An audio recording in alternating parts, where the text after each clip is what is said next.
শুনতে পেলাম পোস্তা গিয়ে তোমার নাকি মেয়ের বিয়ে। গঙ্গারামকে পাত্র পেলে? জানতে চাও সে কেমন ছেলে? মন্দ নয়, সে পাত্র ভালো, রং যদিও বেজায় কালো।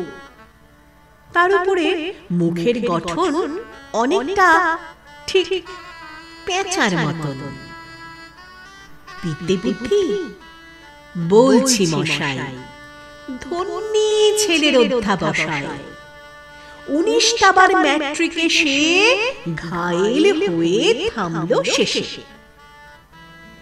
বিষয় আশয় গরিব বেজায়, কষ্টে সৃষ্টে দিন চলে যায়।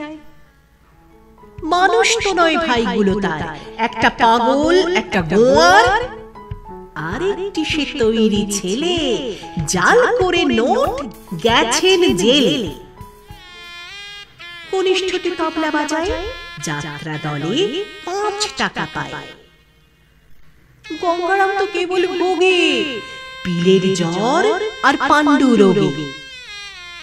কিন্তু তারা উচ্চ ঘর, কংসরাজের বংশধর। শ্যামলাহিড়ি বনগ্রামের কি যেন হয় গঙ্গারামের। যা হোক, এবার পাত্র পেলে। এমন কি আর মন্দ ছেলে।